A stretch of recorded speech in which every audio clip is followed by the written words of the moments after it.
Welcome to Inside the Hive.tv podcast. I'm your host, Dr. Umberto Boncristiano. In this podcast, we talk about the teachings of the most successful society in natural history, the honeybees. It doesn't matter if you're a beginner, an advanced beekeeper, or just curious about honeybees.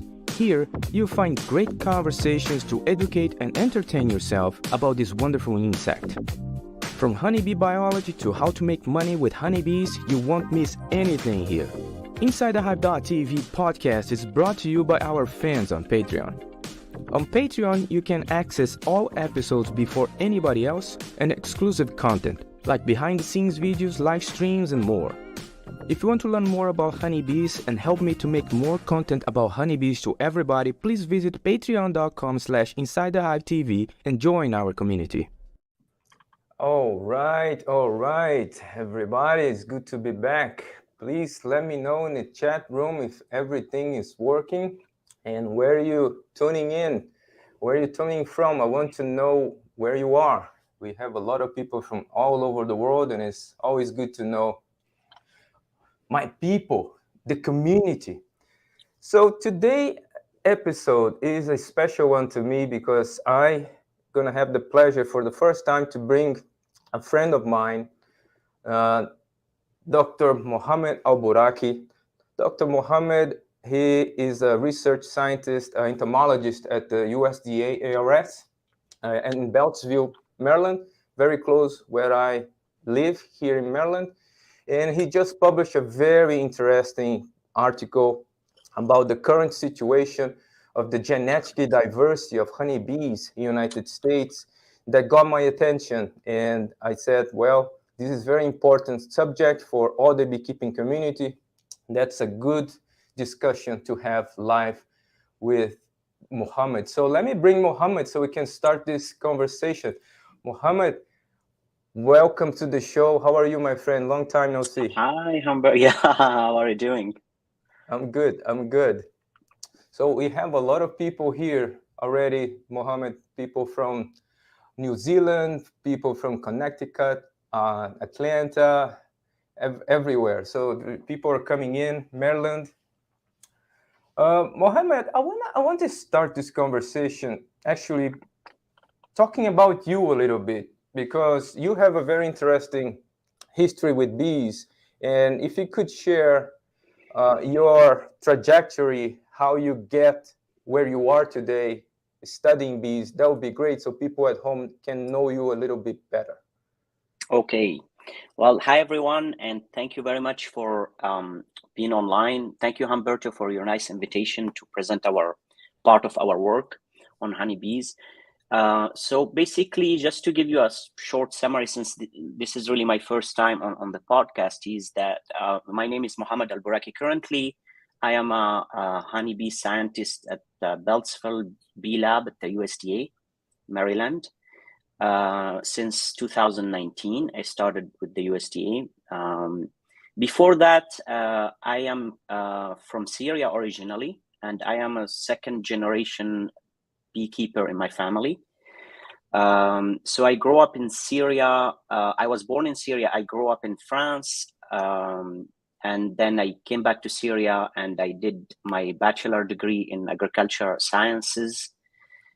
Since I've been raised with bees, my father was a beekeeper and was a professor at the University of Damascus teaching beekeeping. So I was very close to the problem that we are facing worldwide, that the bees are facing and the beekeepers as well. But I've always wanted to really go, I've always been fascinated by the honeybee behavior in general. But I have a particular interest in the genetic diversity of the bees, because while I was traveling here and there, you see this beautiful diversity that we have between North Africa, South, Syria, also the Middle East. When you go to Europe, completely different subspecies that we have, different color, different sizes. So it was this, and when you go south to Saudi Arabia, Yemen, you face like Yemenetica. And their behavior is completely different. Their phenotype is different. So I started to study on that to gather more information on that particular aspect. And this what brought me really to the genetic diversity of the bees in terms of studying that and understanding that in more depth. Then I did my master degree in France. My training, I did it in France on molecular biology on the genetic diversity of the bees in the CNRS in Givres-sur-Yvette, is a town south of Paris. My supervisor, I'll speak a little bit about him in my presentation because he was the one who discovered and established the molecular marker we've used in that study. And I followed a PhD with a PhD in the same domain. Basically, my major subspecies was Syriaca, but I studied also European subspecies and North African subspecies too during my PhD. So from background, I'm really a honeybee geneticist. So I did my PhD at the same lab at the CNRS from the University of Pierre and Marie Curie. And then I started my first postdoc in Canada, where I shifted gear a little bit. We had at that time in 2011, a lot of funding for addressing the problem of the excessive use of pesticide and neonicotinoids precisely. So I did a postdoc at the University of Laval, Quebec City, for 2 years, in which I've studied how the neonicotinoids are affecting honeybee colony performance in the field. And I was particularly interested on the cornfields mainly. Then I moved to the US in 2014 for my second postdoc at the University of Tennessee. And that was a very productive postdoc for 3 years, where I worked on the effect of landscape composition and the agricultural pesticide in general on honeybee colony performance.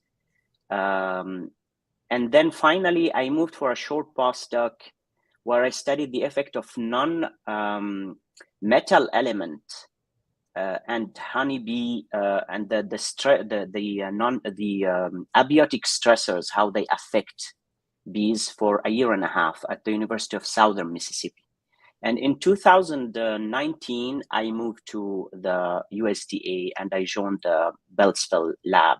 So this is basically a short summary of my work with bees and science and this type of things.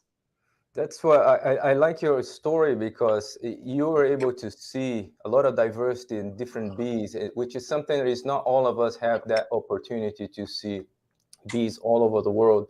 And I feel that that enrich us so much to see different things when we are analyzing other people's problems. For example, I'm always very skeptical to open my mouth until I really have a full comprehension about the environment, the bees, the genetics. So yeah, I like your story very much, Mohamed. It's very good to learn from you today. Thank you for being here today. So let's talk about the genetic diversity of honeybees here in the United States. I will put some of your slides here. Let me put this on. Then can you give us a little overview about that particular paper?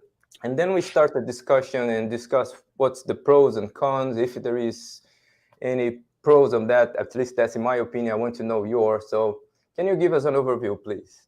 Yeah, sure. So I compiled very simple slides about this specific study, as well as other studies, because when you talk about the genetic diversity, you need to compare, things together to be able to understand the scope of what you are tackling.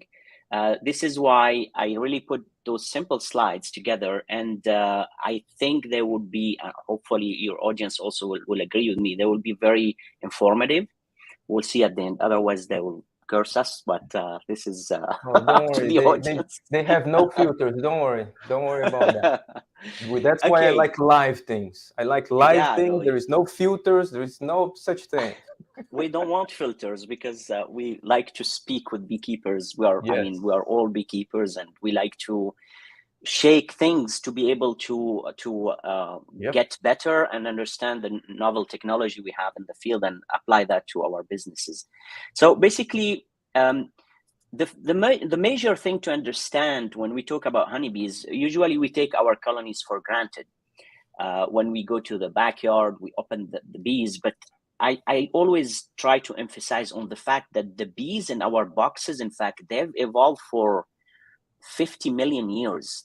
So it took time and evolution and process to see what we see in those boxes, regardless of the subspecies. The subspecies is a degree that is like very minimal, if you want. It's at the end of the scale of evolution. And nowadays we count 4 evolutionary lineages, maternal lineages. They were established using morphometrical tools by Reutener in 1988. And all of them, they were confirmed with molecular markers, because at the beginning we didn't have molecular markers. We used to see, okay, those 45 characteristics that Reutener is the godfather of the honeybee genetics and honeybee diversity, I would say, because he traveled everywhere around the world, and he was like describing what he's seeing. And exactly talking about the diversity you were just mentioning, Humberto, at the beginning, he was able to see these differences, whether it is a phenotype difference or in the behavior or etc. But they were confirmed with molecular markers. And now we know with both the morphometrical markers and the molecular markers that we have identified 33 different subspecies. Now, those numbers are not like the evolutionary lineages. In some instance, you have 6, some instance 5, 4. But here I was a little bit like, I took conservative. We have 4 lineages that are confirmed with both markers. Similarly, the subspecies, because they live together, you've got like introgression zones between them, and they enter exchange, but we count 30, 33 different subspecies, and that's impressive, in fact, worldwide. Now, to jump straight to it, the marker that we used 2 different markers in that study, and not only that study, I'll show you other studies. This marker is widely used.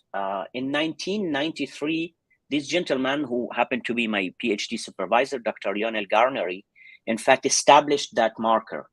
The beauty of this marker is that this marker is targeting the mitochondrial DNA of the bees, and this is the area where he found that marker. It's a non-coding area.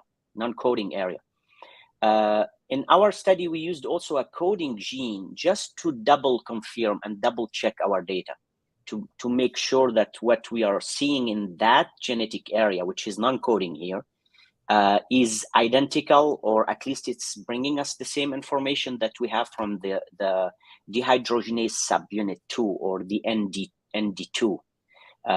So this is important to keep in mind. So what Lionel did, in fact, is that he noticed that the length of this, to make it simple, the length of this intergenic region is tracking down the history of evolution of the bees, which means, in a simple way, if you go to Europe, it will have a different length. If you go to Africa, it will be longer.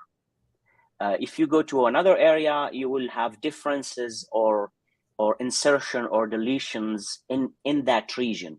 So the polymorphism, basically, of this region, using the polymorphism of this region, he was able to characterize subspecies of bees. So basically, he saw that the Italian bees, they have different polymorphism than the Carniolan bees, than the African bees, than Scutellata, and etc., than Syriaca and other subspecies.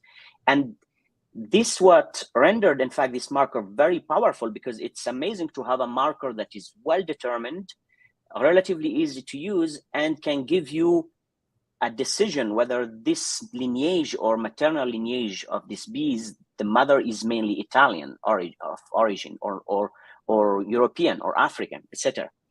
And this marker is called CO1 CO2 marker, or you can see it in the paper DRA1 mtDNA CO1 CO2 test. So we use that test, and this test was like intensively used because it's so convenient. by many scholars, many articles, many papers. But here I'm citing a couple of our paper when I was doing my PhD with Lionel.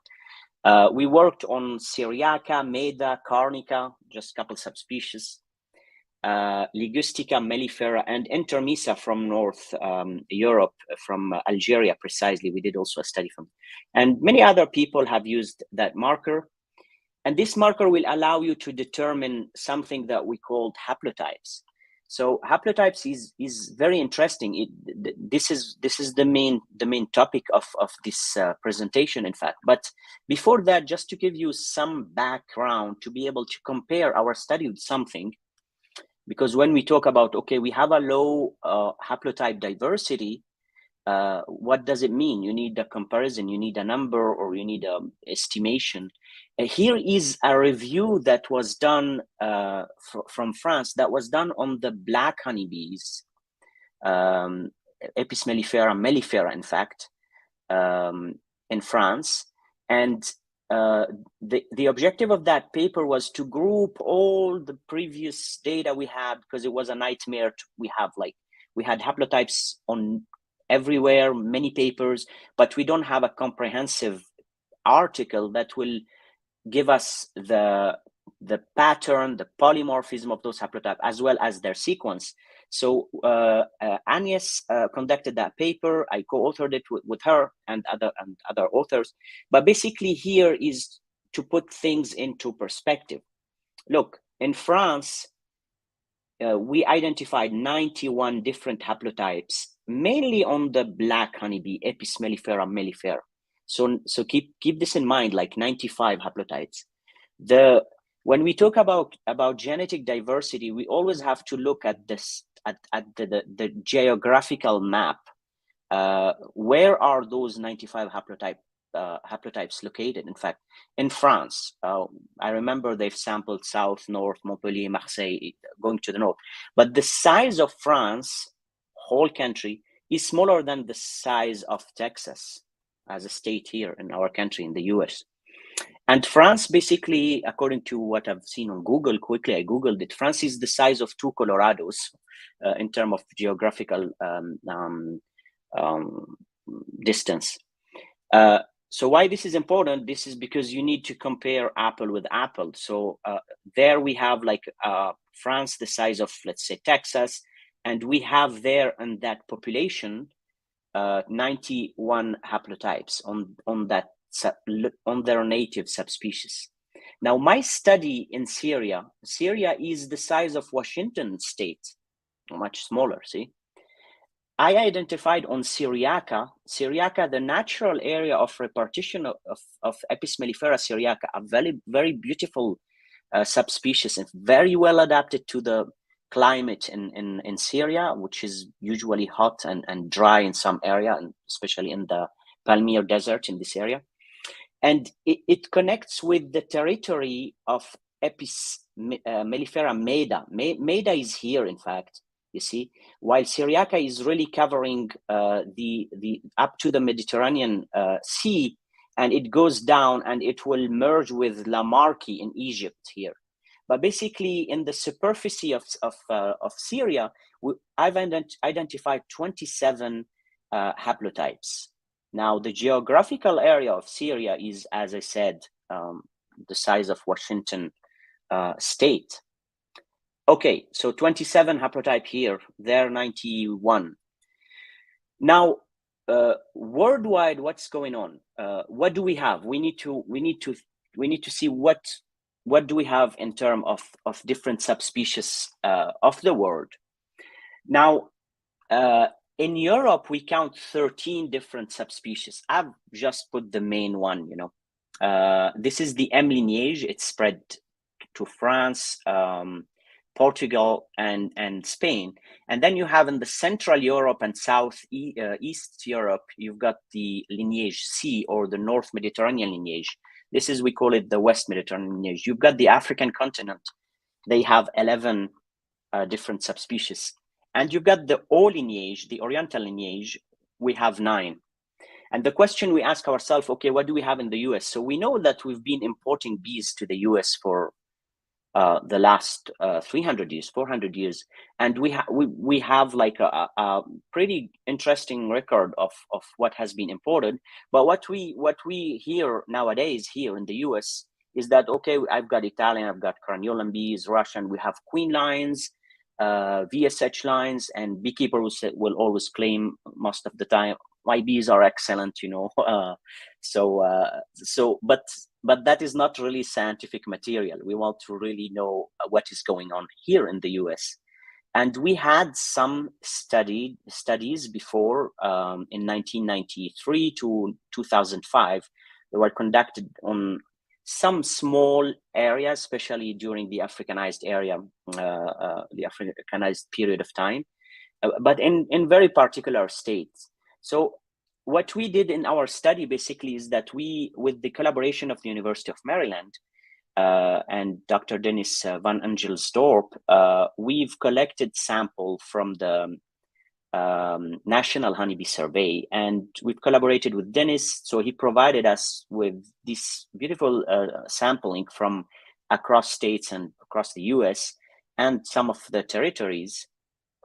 And we decided to do a screening to see, okay, we want to know nationwide, what is the status of the diversity of the bees, what lineages we have, what haplotypes we have. And that is very interesting because once we have like a clear picture of what's going on, we can identify if there is a problem or no, or we are good to go or not. So basically, that was approximately 20 to 24 sample from every state, but each sample originated from a single beekeepers. So they are very well scattered, those points, okay, per state. So they are not from the same person.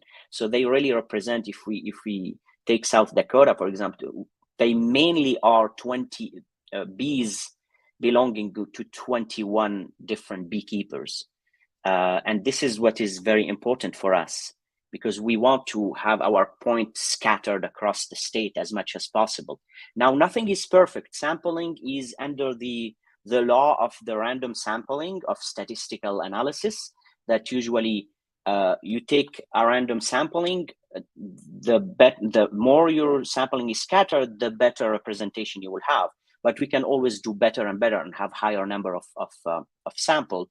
But then the cons will be that you need more fund and you need more time, and till you reach a level where you have a good representation. So here we have a very fair representation according to what we've seen, to get a first idea about what is going on here. So after the analysis, we use that marker. I'll show you the data, but basically, to jump straight to the results, is that here you have a percentage. This percentage is percentage of belonging to the lineage C. So the lineage C is basically the lineage I just talked about. It's located in the central and southeast of Europe. You see a lot of blue, 90, 100, 100, 100. 93%, 94 approximately percent of the sample, they belong to that lineage. If we move on to the lineage M, the lineage M is the West Mediterranean lineage. The lineage C is the North Mediterranean lineage. The lineage M basically comprises only two subspecies, Apis mellifera mellifera, the French honeybee. French, they like it when you tell the French, and but European, they say, oh no, it's not French, it's European, and then they start fighting. Or then they called it the black honeybee. So the mellifera mellifera, basically, let's say that to avoid conflict between our people in Europe. So and Iberiensis, the repartition area of it is North Spain and Portugal. So we see we have a small percentage, like 3.2%, which is good. In fact, it's good. It's low, but it's good. We'll talk about this a little bit later. And then we can see it per state. Some state, they definitively have no M lineage. You can see here, and some others they have. So we try to understand the pattern, but the problem is that we have so much transhumance in the US, and mainly the samples are coming from mainly stationary beekeepers, I would say. In 2019, this sampling was conducted. 2019, yes. So this is the results of the lineage M, and then we move to the lineage A, which is the African lineage, a very interesting lineage, in fact, the African lineage. By the way, just to here mention before I forget, the most diversified lineage is the African lineage. It's an amazing diversity. It's a continent. It's a huge continent there. You've got many subspecies with different characteristics and local adaptation to different climates and environment there. But basically, lineage A, we had also 3%. So the bottom line is that we have 94% C lineage, and if you want, 6% other lineages, A and M. Now, if we dig a little bit deeper within the C lineage, now we want to go a little bit higher. We want to determine the subspecies using the identification of the haplotypes. So haplotype C2 characterizes the carniolin bees, or Apis mellifera carnica. And Apis mellifera carnica is the most used subspecies in the USA, according to our study and based on the might of our sampling. 49% of the sample, they were identified as haplotype C2. And C2 characterized the carniolin bees, or Apis mellifera carnica. And you see the percentage now, they are dropping because we are moving up, a little bit to more specific identification. The second subspecies that had a high percentage, 38.7, let's say 39%, is the Italian bees. Italian bees are everywhere. And it's characterized by the C1 haplotype, basically. We see that it's running almost everywhere beside the carniolin bees. Now, the Buckfast line that was created by Brother Adams, I guess, is characterized by the C3 haplotype. So in the US, we have Buckfast bees. It has been used 3.9%. This percentage is within subspecies, the total subspecies amount, not the lineage. We should distinguish that. So beekeepers of the US, they kind of like the C3, the Buckfast. They have it running around, not everywhere, but you see the buckets of it here and there. And then, in fact, after screening all those haplotypes and blasting their sequence with the database on NCBI and other databases, compiling all the sequence we have worldwide, in fact, some of them did not correspond to any already identified haplotype, which is very interesting. In that case, we call those novel haplotypes. And in the US, after a thorough evaluation of and vetting of our haplotypes, we match them. Well, we have some haplotypes that has never been identified in the old world as well as in the new world. And those are called novel haplotypes. So how they've been created, we can discuss that a little bit later, but basically they are not 100% identical to what was already described in the literature. And we see that we have identified in the US 14 different haplotype, novel haplotype. They are specific to the US because we couldn't identify them. Elsewhere, and they are not in any database. So we claim that those are novel haplotypes. We give them names, and you can see that in the paper. But they are running. Some of them are like the same, they've been shared between states, and the percentage of novel haplotypes were 4.8% of the total amount of the sample. Now, we're talking about that, the name of those haplotypes, but how this is translated in terms of phenotype. And I like to show this. This is from my apiary in the lab, because my colonies are typed. And it's really just to show myself first and beekeepers how this is presented.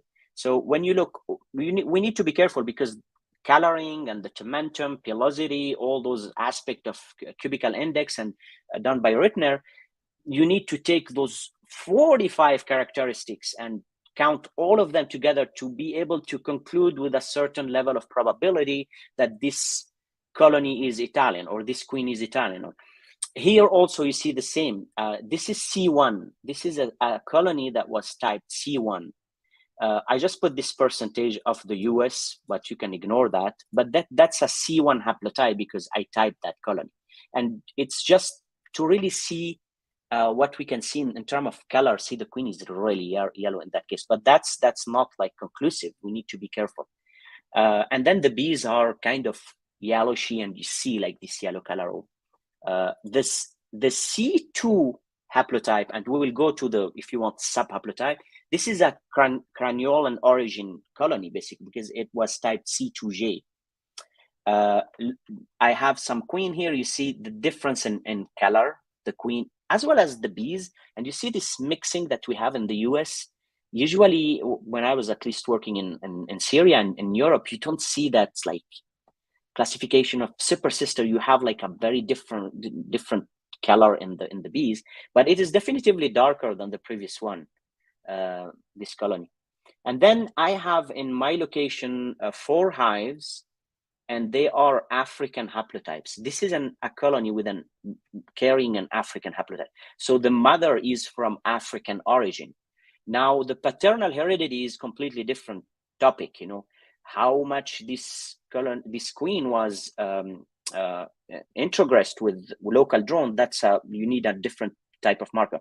But the lineage of the mother originally is from Africa, and you can see that it's darker. Even the size of bees, when I look at them, they are like really feather, a little smaller than this is the A4P haplotype, and it was identified in the US 0.94, almost 1% of the sample carried that specific haplotype. Okay, this is in terms of phenotype. Now, just to summarize really quickly the finding in this table, we can see that overall, what we found, overall those 13 haplotypes, they've been identified in the old world. They have all their profile, they have their length, they have their names, see, and mainly they've been identified by Lionel Garnery in the CNRS, and other people also identified the same in other countries outside of France. And they have the reference and they blast it completely. And you can see the percentage. So 95% of our samples, they've been identified and they are identical to what we have in Europe. Now, the novel one, I did like a separate table for them, or bottom table, I put them. Those are 14 haplotypes that was never identified anywhere. You can see you've got some mutations. You've got 90, they blasted, but 99.6. And so they have some differences in their polymorphism, and we give them new names, and they represent 4.8% of our samples. Those are novel haplotype. How many they are? We have 14 novel US haplotypes that our study was able to identify. Now, if we want to confirm the overall validity of our sequence and our work, where we do basically what we call dendrogram or genetic tree, and you can see here really roughly that we have 2 major haplotype crashing everything in the US: the C1 41.5%, and then the C2J 40.1. And then you've got some, those are completely identical if you want sequence.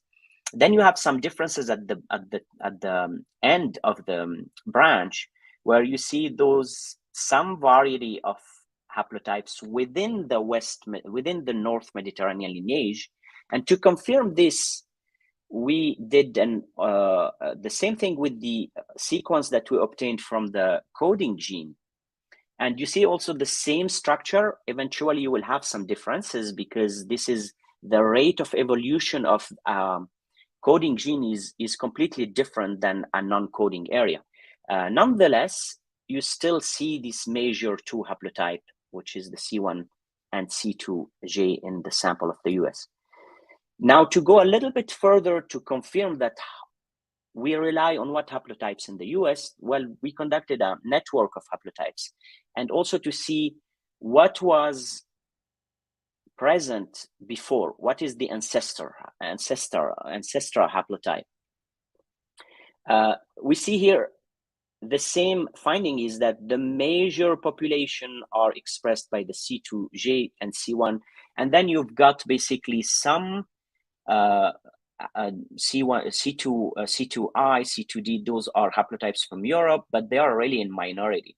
And then this little vertical dash is really the number of mutation from where they've originated. For this is like mathematical calculation and estimation. And then the central haplotype would be really the, if you want, the ancestral haplotype from where the other haplotype diverged with the number of mutation.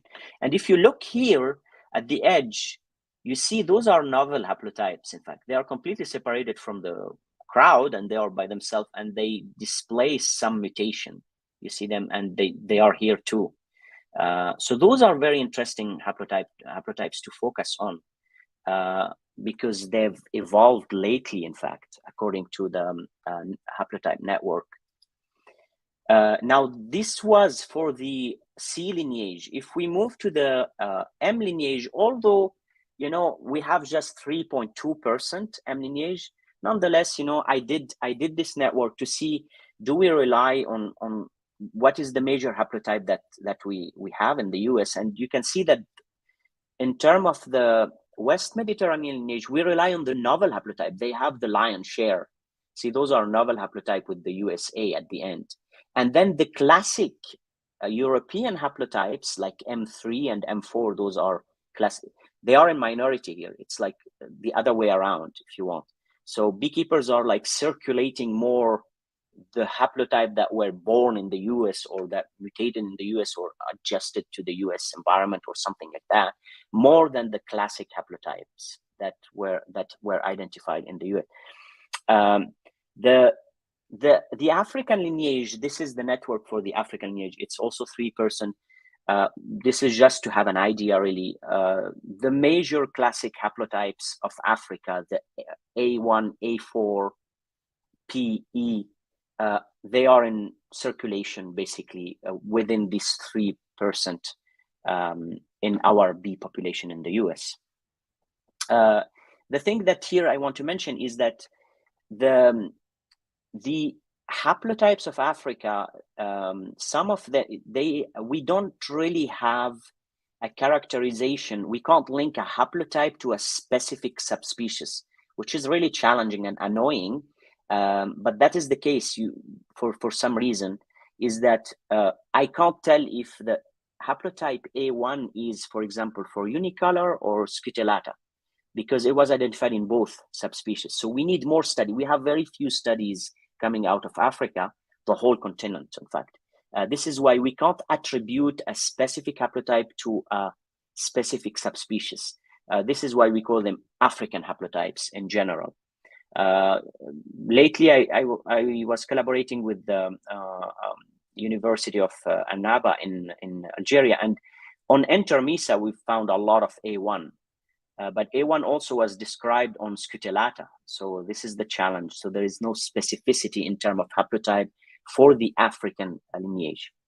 Now, finally, to conclude, in fact, is we have this diversity in the old world, as described before. We've imported here, but the current status that we have here, if we summarize everything, we have a haplotype diversity in the US that is 0.597.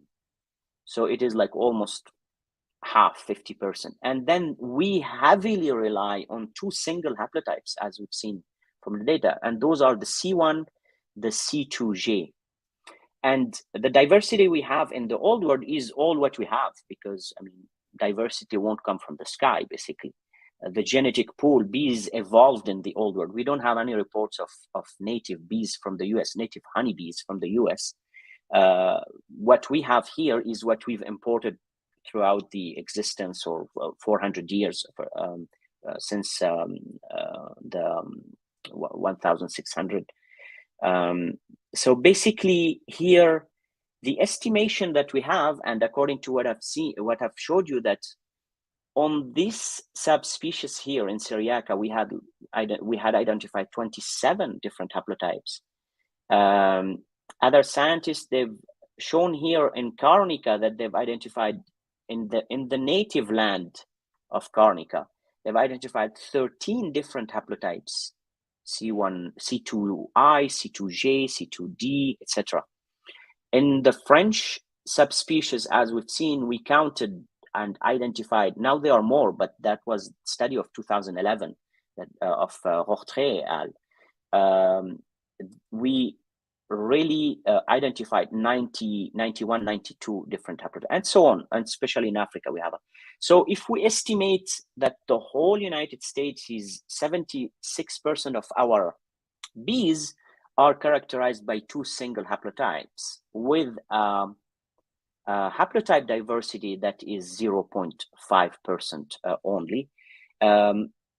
Rough estimation is that what we have here in the US would represent mainly our genetic pool. Basically, would be 5%, the best estimation of the major pool of the native land of the whole other subspecies of mellifera that we have in the Old World. So this is a rough conclusion at the end of this study, and well, thank you very much for listening, and let's take your question or your comments, or let's have a discussion on that topic. Yes, thank you, Mohamed. That's very, very interesting. When I saw the paper, I was intrigued. When I saw 94%, I have to say that I thought something was wrong. Something was wrong with the data. I was like, oh, Mohamed, no, you messed up. But no, apparently that's it. Oh man! So what exactly does that mean? I mean, we went back to see the wave of importation that we had. It was cited also in the introduction of the paper. Basically, people throughout the time, they were bringing waves of bees. Even one study 10 years ago, I think I read one study in which they were able to identify Syriaca in Texas, just to give you an idea.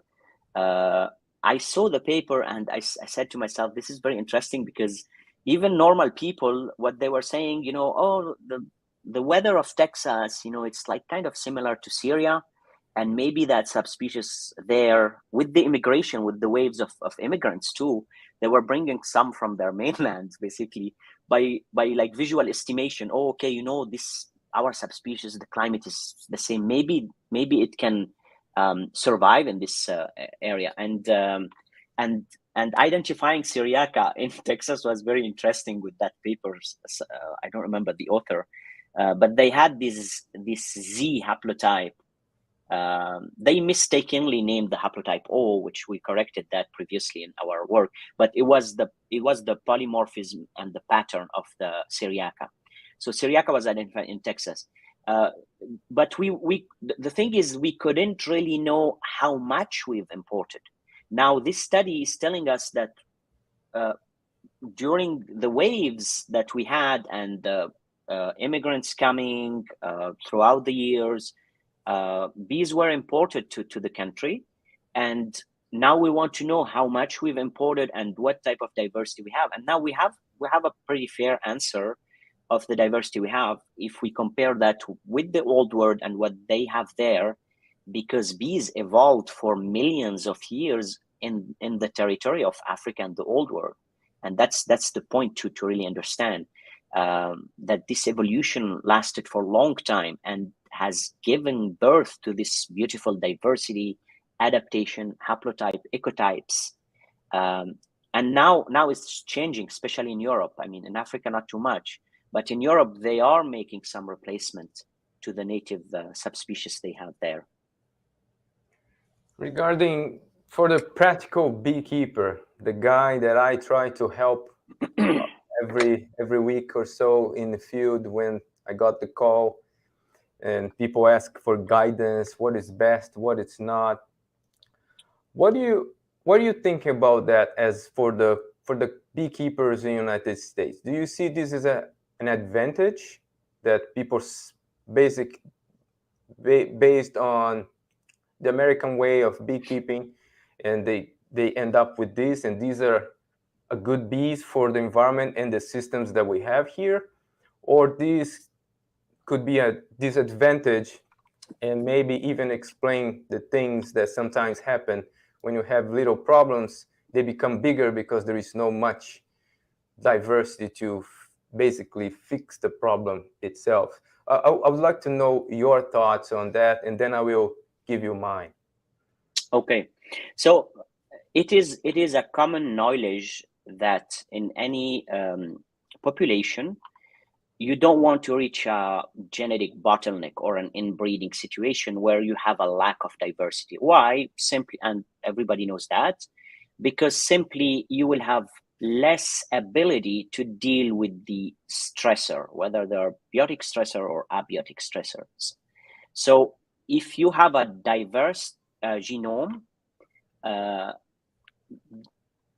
more it is diverse, more probability, you will have more probability to have different traits to deal with the stressors. You don't want to end up with a shrinking diversity and then a bottleneck and then a inbreeding things, because one single disease will come or a new parasite or whatever, and it will annihilate the entire population. So we need diversity, and we need bees for pollination, and we need bees for our business. We want beekeepers to have excellent bees, less control, less spending money on controlling varroa mite, etc., etc. And to do so, some strategy would be, some people would look at it, as I see it personally, is the best avenue is really to enhance the overall genetic diversity of the population. Some other people, they might decide to, okay, we're gonna conduct like breeding programs to target specific traits. That's okay too. But as a nation, we should be aware that we need a diverse population in our honeybee hives and colony. What does it mean for the normal beekeepers like you and me and your audience? It means that this could explain in a way or in another why we are facing all these problems of like requeening or queen supersedure or a lack of resistance to disease. So everything boils down to the genetic background. If you have a strong genetic, you will be able to deal more with the stressors. So no, it is not good. If we have a shrinking diversity in the US, that's bad eventually. So we need to boost that diversity to hit a threshold or a level of acceptance where it is acceptable at that level. And also, I don't claim that the genetic diversity is everything. You've got also other things that are playing, because the problem we're facing is really multifactorial problems. You've got like climate issue, you've got like lack of forage, you've got the urbanization, you've got so many topics. But basically, we will be better off if we have a strong diversity in the honeybee population of our country. This is something that I spent a good amount of time thinking, to try to first to convince myself before I start to talk with other beekeepers. But when you have a situation with the kind of beekeeping that we do here, with all these pollination services, the bees are moving all over. There is not a specific place where they really stop to stay and adapt for their specific environment, climate, water quality, whatever they're going to face in a specific place. Most of the bees here in the United States, they're constantly moving. So do you think in that case we need to select something for that kind of specific situation to keep the system running, or we need perhaps try to start conversations with beekeepers to try, because I don't have the numbers. Like I know in Brazil, big beekeepers, it's not even close what the big beekeepers here are. But the way I feel, and I would love to have a study on that, if the people let it go a little bit, if the costs, of course, it's going to have some costs at the beginning until have some adaptation, but if that's not going to be worth it to actually to the welfare of the beekeepers too, because the beekeepers are suffering to keep a system the way I see it, and spending some money that I don't know if it's worth it unless for their own health. I saw a lot of beekeepers killing themselves, basically killing themselves to keep the bees alive and safe and spending money and time. And some of those they look older than they're supposed to be. And I always have this in my mind. What is the best thing? Keep the way it is or let it go? And of course, it's going to have some loss and things, but with a little bit of time and people together, we reach a situation that we don't need to do too much management anymore and go back to the old times that we just like my old folks like to say, we just keep the bees in the woods and we go fish and hunting and we go back 3 months later and we get the benefits of the hives. So that's the way they did it before, and now it's the constant work. I don't know what is the best thing to do. Keep the system the way it is or do something else to minimize those problems that, when you're in the system, you don't see it. You just keep doing it.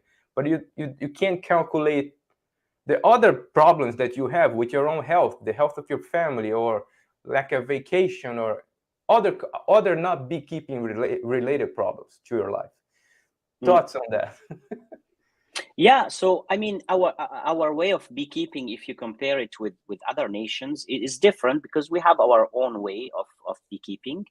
Now we really need. I mean, we need to sustain the economy in a way or in another. There is no way around it. We want our queen producers to thrive, do business, make money. We want the agricultural system, farmers to also have their crops pollinated, improve the quality of their fruits, the production. We can't just cut ourselves and say, okay, we're going to go to the old way. It's not possible. And it's a free market here. But I think we can introduce some changes because many studies have indicated that when you transition bees across the states to go for pollination in California and come back and winter in Florida, etc., you are stressing them, they are stressed. They've got a lot of gene of stress. They were highly expressed on, and then they collapse because you can't overwork them basically.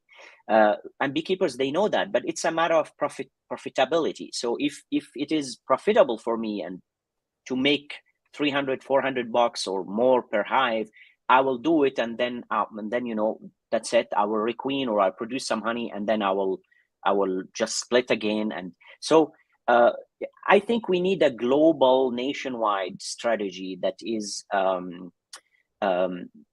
that will deal with all those issues. It's not easy, and I am personally against like going and changing a system that is running so far, but we can introduce some small changes and educate ourselves and the beekeepers and nationwide and the queen producers and the breeders that, guys, we have this issue and your business is running now, but it's troubling because we need to make some changes to improve your business to be more sustainable. Because if we continue doing what we are doing and we are not alerted by what we are seeing, and we just do the business as we've been doing it, then it will reach a level where it's gonna collapse. There's no way around it. So what we need is a sustainable global strategy to start changing small things that will better the bees. And now we know that this transhumance is causing spread of disease everywhere, and is causing like degradation in the queen quality and performance. and pesticide residues, and even bees are killed while pollinating due to spraying of chemicals, and etc. etc. If we leave it to the open market, what will happen is that it won't be profitable anymore, and then the beekeeper will have to decide, okay, you know what, I'm not going to take my bees to pollination or whatever. I don't want this $200-300.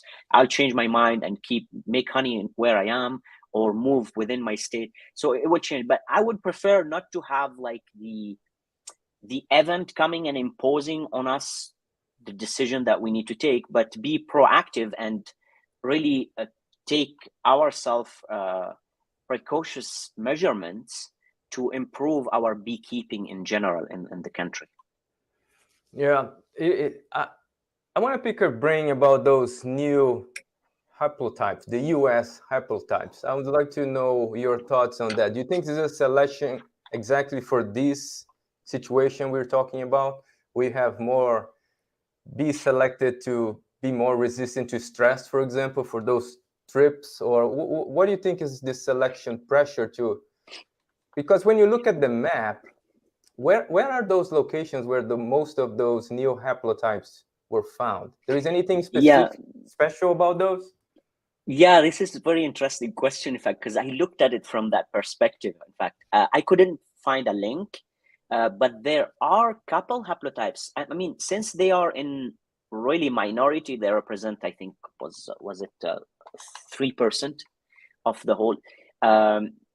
No, a little bit more, in fact. But regardless of that, we don't know, in fact, what we don't know. We need to identify them.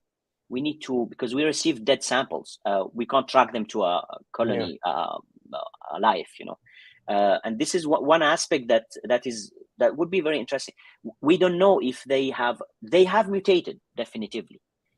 They have changed over 100 years. I mean, 100 years also, you have to keep in mind that it's nothing if you compare that to the standard original haplotype or the classic haplotype that were evolving in the native land of the subspecies. But nonetheless, they are different. So a mutation happened.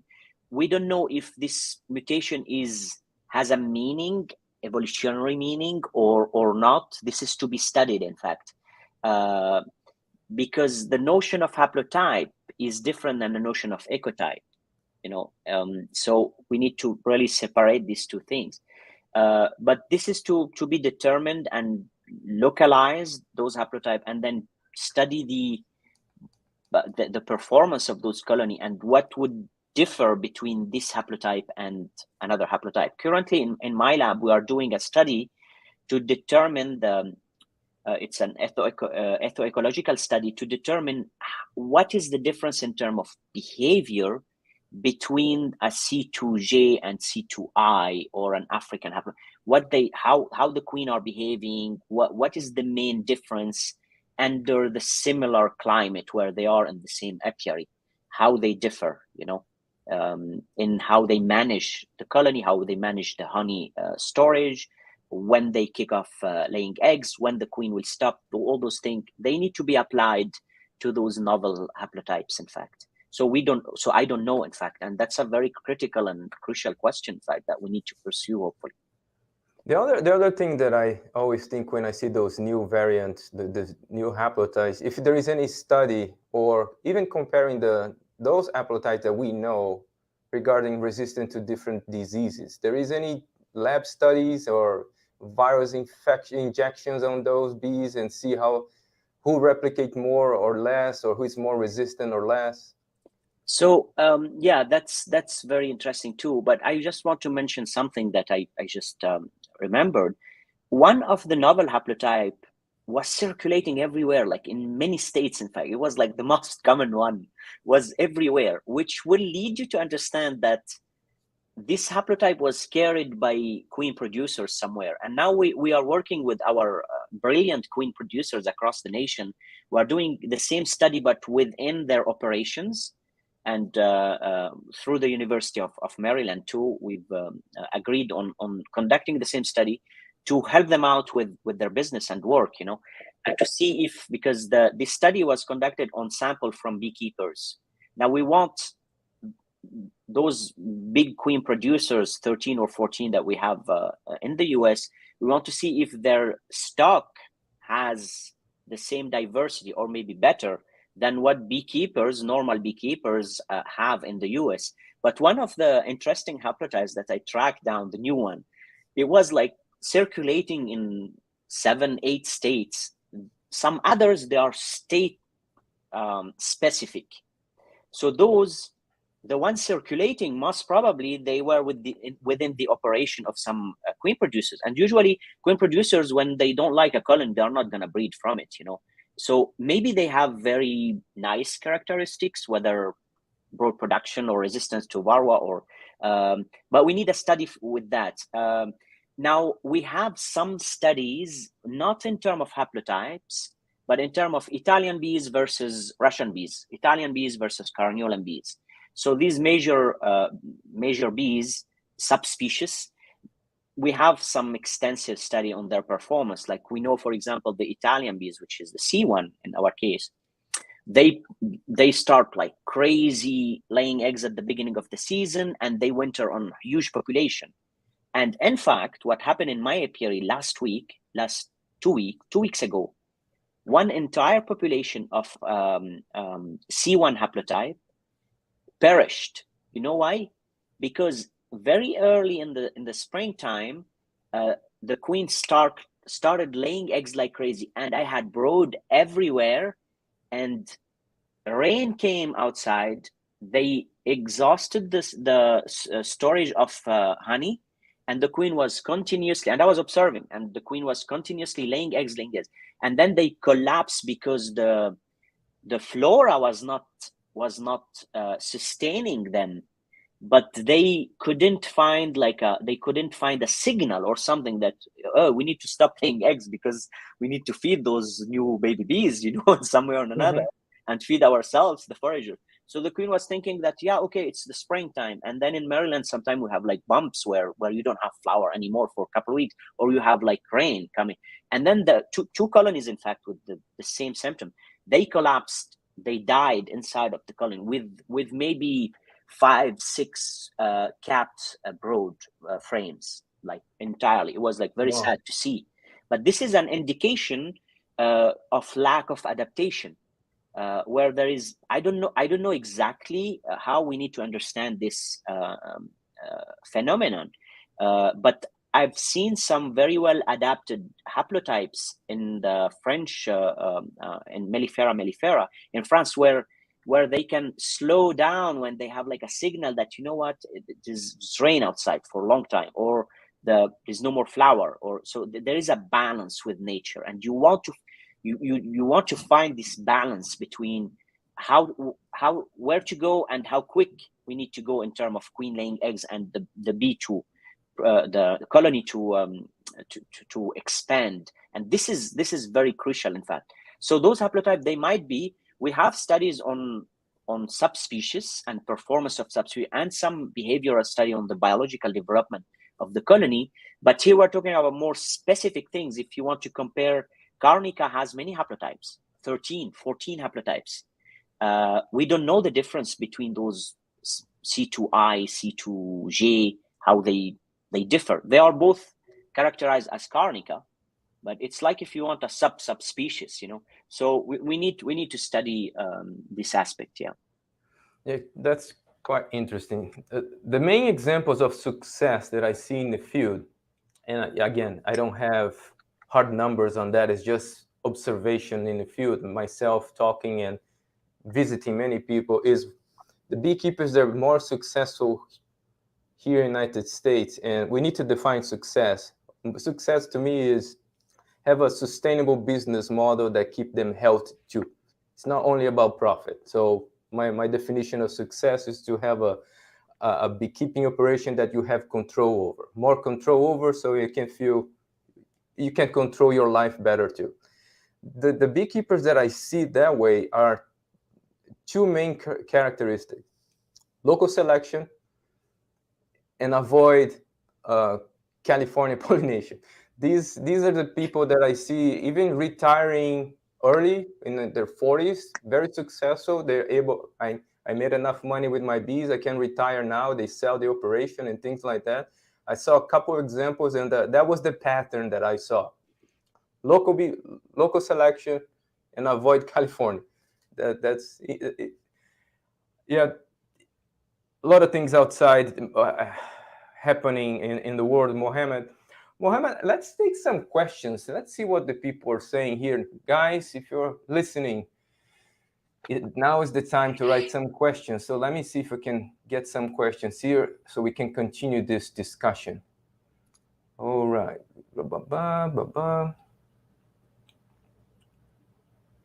Oh, people from everywhere in the world. Guys, thank you very much for coming in. It's very nice. Wow, your show is so famous, Humberto. See? I don't think so, but I'm a small YouTuber trying to do my part. Let me put this on. Oh, here we go.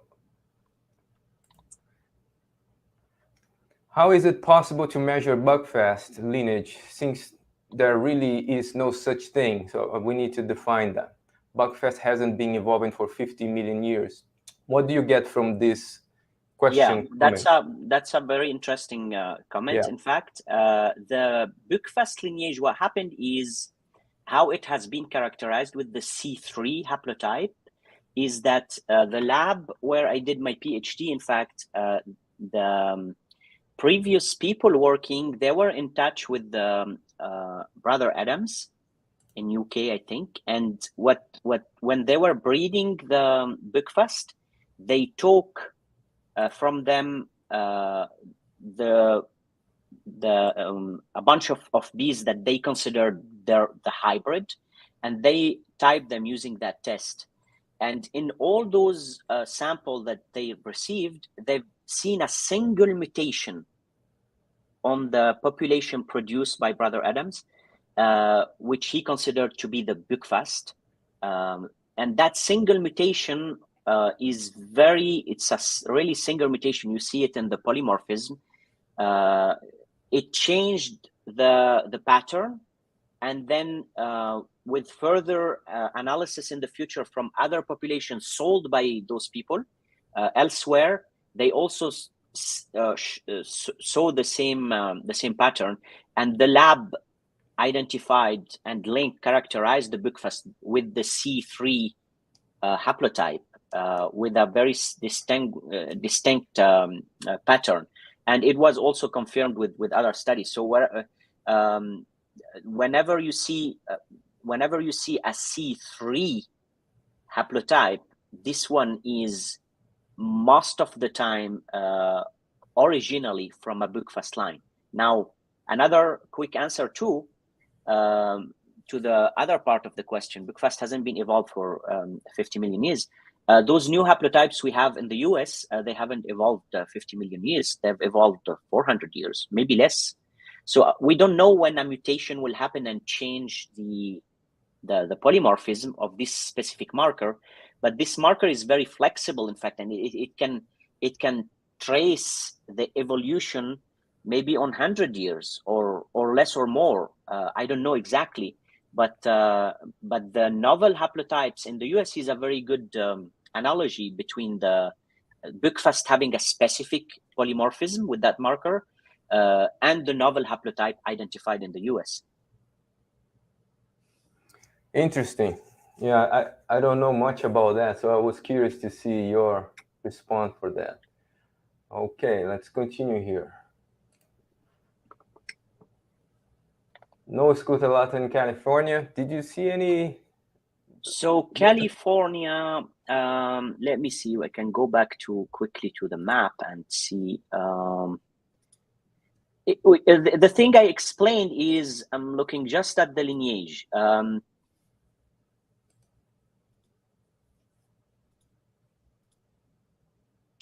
So I don't have the slide, unfortunately.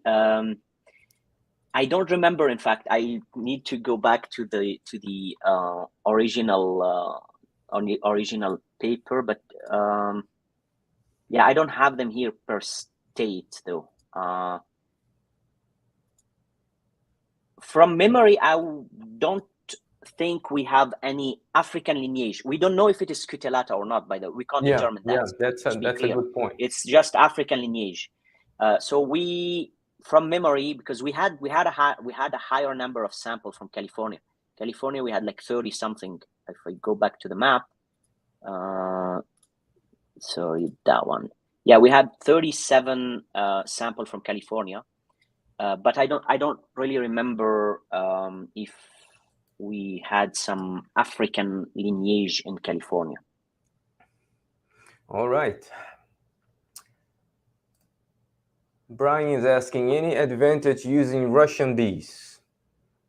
Do we have experience with Russian bees? Yeah, I have purchased 10-20 queens a couple years ago from a breeder, and Russian bees, basically, they are Apis mellifera caucasica mainly. They are very good to deal with varroa mite. They have a high hygienic behavior. I mean, I would say it depends, but in general term, and they are doing well. In fact, they've been doing well for the last 2 years.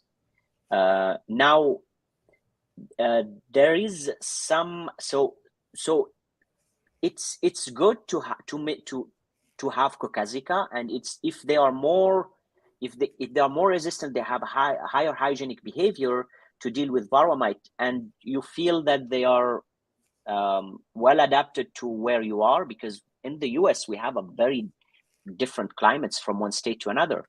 So it's also for beekeepers to determine, because the climate you have in Arizona or in California is completely different than Maryland or the southern states or here and there. And I think we need to work together to really start finding local adaptation to those haplotypes, if there is any. We need to check, and then maybe distribute them, maybe not on the commercial beekeepers or beekeepers, just the stationary beekeepers, and do some study on a haplotype would do better in the southern state or in Florida where it's too humid, or in the desert area in Arizona and California, or in the north. So this is something to determine, but eventually Russian bees, if they are really Russian bees, caucasica, I dealt with caucasica in the Middle East. It's a very good subspecies, and it is the origin of the VSH subspecies produced by the USDA lab in Baton Rouge, and it was part of the breeding program that they had at that time. So yeah, I'm a big fan of caucasica, in fact. All right, thank you, Brian. Do different haplotypes survive better in cold climates, specifically growing zone 5, similar to Laval, Quebec, where there are sub-zero winter temperatures and months of snow? Well, great. That's, in fact, this is exactly what I was just speaking about. Yep. So the thing that it's complex, but I would simplify it to say, this is something really the next step that we need to do. And we are planning to do that, but we need help. We need help of everybody, the queen producer in US, Canada. We need help from people overseas to be able to, and we have collaboration projects going on with France and with Greece, and we're trying, but this is a global effort that needs to be undertaken.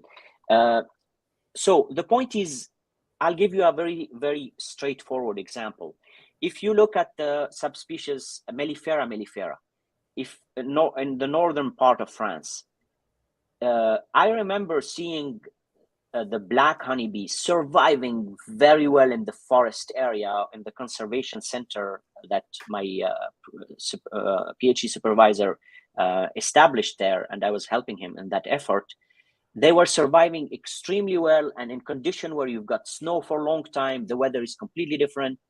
And if you bring an Italian bee from the Mediterranean Sea, close to the Mediterranean Sea, maybe perhaps never seen snow, and you put them over there, they might survive, but is it sustainable or not? Or they will face like maybe nosemos problem, or even us as human being, when you move from one country that is like tropical to another country that is very cold, like north part of Canada, in Quebec City, for example, you need some time to adjust, and then they are not going to evolve in a couple of years. They will die. They will simply die. So evolution is not on like the life cycle of bees is not that rapid like bacteria or other to really evolve and produce some adaptation. So adaptation will take time. So we need to determine this, and we need to see those M haplotypes that we have in the US, for example. Those M haplotypes, they can either be Apis mellifera mellifera, or they can be Apis mellifera iberiensis.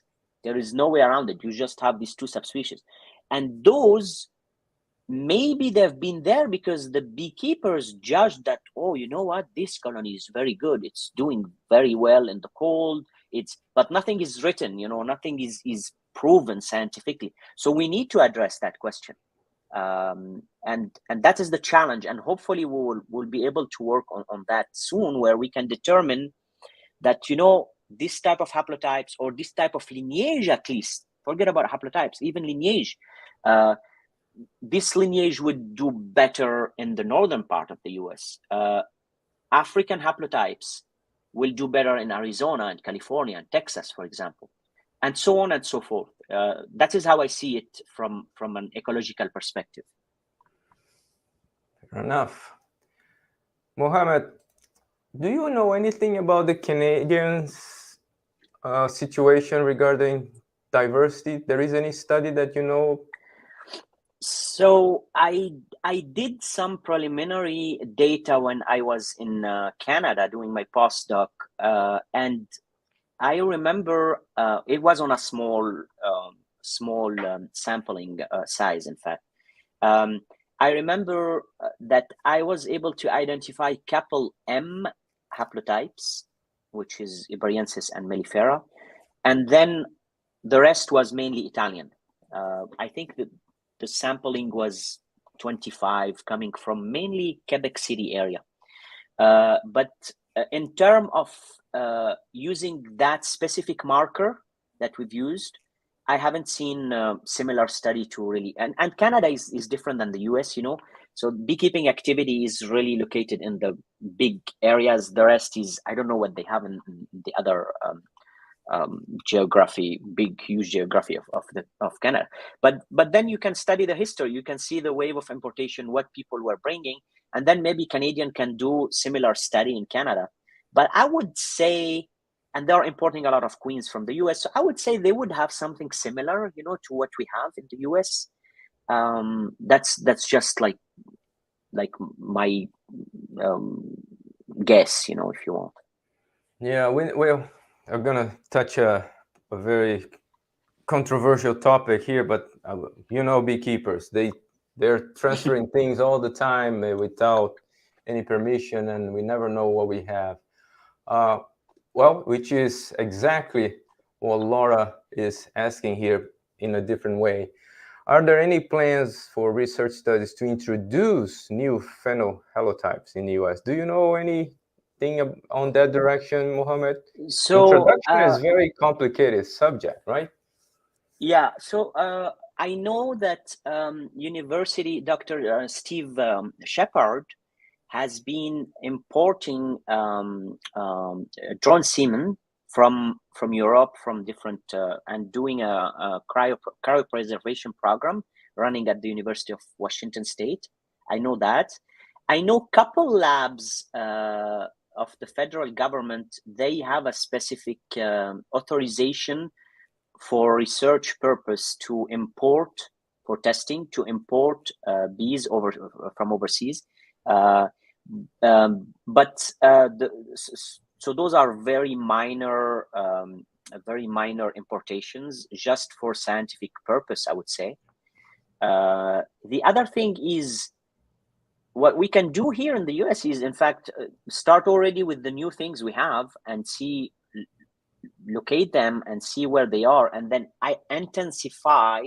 try to intensify this diversity with the effort of our queen producers and beekeepers, especially commercial beekeepers.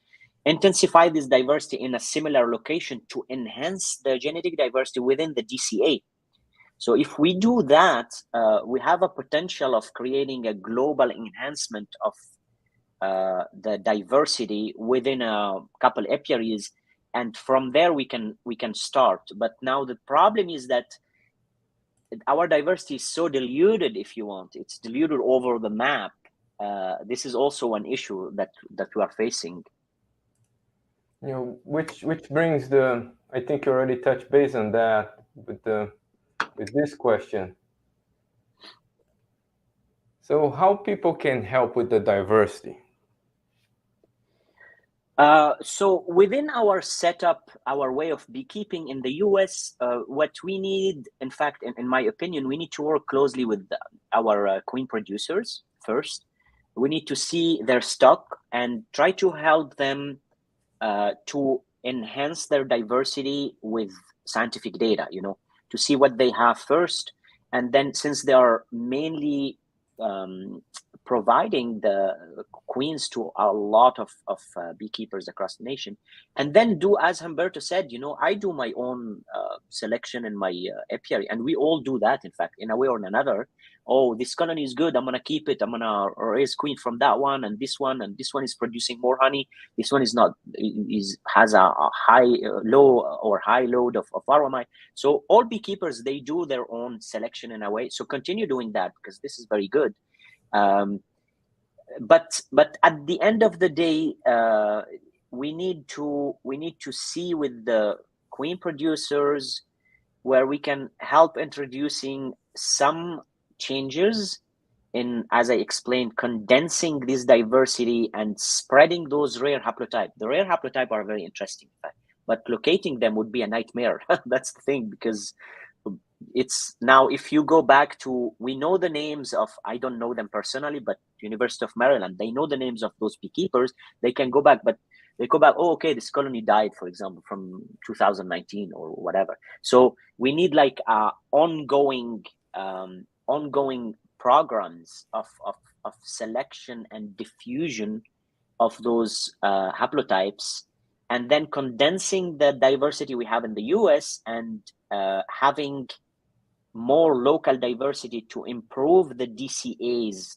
within the DCA's diversity, to improve it, increase it, and then test what we are getting, as well as trying to find specific haplotypes for specific conditions or for macro environmental adaptation, something like this.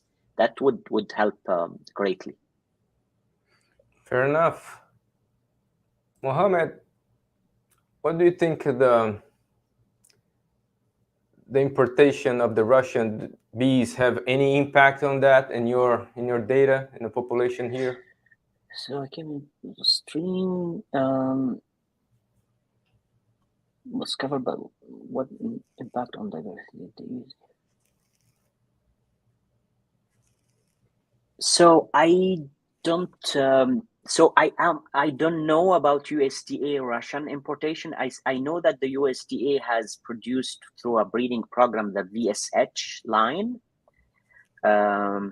So we need to put things into perspective. Yeah, you know, no matter what you import, if you import 100 queens, 200 queens, 1,000 queens over the time in a huge nation, this will not have an impact, you know. So you need a massive invasion of something to make a change in a population, you know. So so I don't really know the scope of the importation that was done, but the importation done by the USDA in its Baton Rouge lab was controlled importation for scientifically vetted program, and they produced the VSH line, which was acknowledged by many beekeepers to be more resistant to varroamide than other classic lines or subspecies we have in the market. That's my understanding. Which come with this next question here. How do hybrid lines like VSH and the pole line fit into the conversation about genetic diversity? Yeah, so those names that we have, they are lines. That's why we call them lines. They've been selected with breeding programs, and they've been selected for a very specific trait. So VSH for hygienic behavior, gathering those two genes that will allow bees to sense the presence of varroa or the smell of the pupae, and then ANCAP, the second gene would help to ANCAP this and get. So those are very targeted, like surgical breeding program, if you want, for specific traits. Here, what we are talking about, and I'm in favor of this school, is an enhancement of the overall diversity. So so those are surgical lines for to address specific issues, while the topic that I've been speaking about is really an overview of the evolution and diversity of the population in the US. All right. Okay, a little more practical here. I think we're going to need to go. How can we help identify suitable haplotypes for cold weather beekeeping? Please tell us how. So local selection, how we do local selection. So yeah, this is an interesting question. So first we need to take advantage of what the nature provided us with, because nature has been working on the evolution of all the subspecies, all organism in life, for millions of years. So now we can expect that the West Mediterranean lineage, for example, or the haplotype that are located in the northern area of Europe would, or the M lineage, let's say, would be more adapted to a colder climate than subspecies located in North Africa on the Mediterranean or the North Mediterranean lineage. That's a logic answer. Why? Because if they, during their evolution and after the second glaciation, when they moved from one pocket and they invaded all this area, they went there and they were accumulating the genes needed to survive the climate up till the northern area. So those, they are already providing us with an answer that, you know, I'm a native guy from this land. I can sustain the hardship of whatever you throw at me because I've been here for millions of years. So we can start from this logic, and then we need studies, and we need to stop this mixing, the random mixing, because the random mixing is not sustainable. It's like punctual. You can get like something good, but you want a sustainable beekeeping activity, and then you want to preserve also the subspecies you have worldwide. In fact, it's not just a country issue. It's not like just within a specific border of a country. So we can start from there. We can start from checking the subspecies that are they may not produce very well honey, you know, or they may have some issues, but their local adaptation will give you more probability of survival and well-being, and then having a single boost of honey and then they collapse, for example. Similarly, we can mimic that and start, but we need a lot of studies, in fact, on that. We can take the subspecies that evolved in a specific climate in the old world and then put them in the same context. And that is the example I mentioned about Syriaca when I saw some Z haplotype in Texas. I was thinking, yeah, people must probably, when the immigrant, when they moved, they said, okay, you know, this subspecies is, the climate is similar. Maybe the subspecies of my native town will do good here. So this is the way how I see that we can start something like this. But we need scientific studies to really prove that and document everything that we can see in terms of adaptation. Well, every time we talk about this, the way I think, in my logic, I remember the logic that happened in Brazil. So with the Africanized bee. So we need to be careful with that, with this. Oh yeah, let's see this African climate here. The bees might be better in the climate in Brazil, and see what, and then we end up with the way we are in South America right now. Okay, so I want to conclude, Mohammed, asking about other projects that you are working on now that people perhaps should be paying attention, maybe something that coming in the future, interesting things So coming. yeah, so currently we are in that similar front. What we are doing is we are establishing some. We are studying basically these same samples. We are studying the paternal heredity of these samples, because we've got we Yes. have the DNA extracted ready. We have those 1,062, I guess, sample. Now we want to see what we talked about today is the maternal heredity, what is coming from the queen, the maternal lines. Now we want to see, okay, we want basically to shed more light on the DCA diversity. So those queens, they've met with many drones, or maybe one or two or maybe more. We want to see what diversity is coming, what paternal heredity was brought to these colonies. And we are using microsatellite markers to conduct an analysis on those samples and see if we have a better diversity coming from the drones or fathers, if you want. So this is usually how we conduct this type of study in the genetic analysis of bees, is that we track first the maternal lineage, and then we see if better diversified loci or genes are coming from the paternal side or not. So we're conducting that currently. And then, as I said also before, in terms of diversity and queen project, what we are doing, we are working with queen producers. They've supplied us with sample from their operation, and we are trying to see what genetic pool they have, if it is similar to what we see with the other US beekeepers or not, because maybe some queen producers, they have higher diversity, they have haplotypes that were not widely spread within the operation of beekeepers nationwide,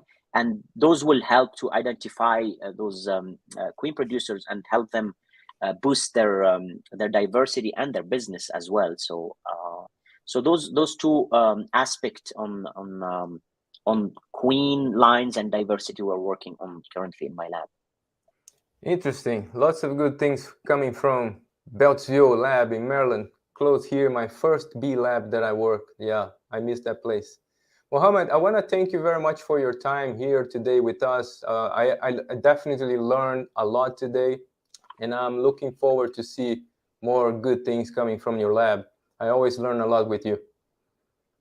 Well, thank you very much, Humberto, for having me, and thank you very much for your audience, and hope it was like informative. And reach out to me or Humberto if you have any question. We are here to serve. So we are here to save problems for beekeepers. We are beekeepers. We understand the pain that we are all facing, in fact, and we want really to identify the issues, tackle the issues at hand, and make the beekeeping practice in the US better for everyone, and also help our bees survive for pollination and for the ecosystem in general. So this is what we do, and thank you very much for listening. Thank you, Mohamed. And I want to thank you guys at home for being here with me and Mohamed. This for 1 hour and a half talking about bees. It's always fun to have you guys here. If you have extra questions, sorry if I missed some of the questions, send the questions to me via my email or Patreon or wherever you can find me. I will try to answer them, and if I don't know, I'll send them to Mohamed, and Mohamed take care of the job. All right, thank you very much, and good night to everybody, and I'll see you guys in the next video inside the Hive.tv, the show about bees. See you guys next week. Bye-bye.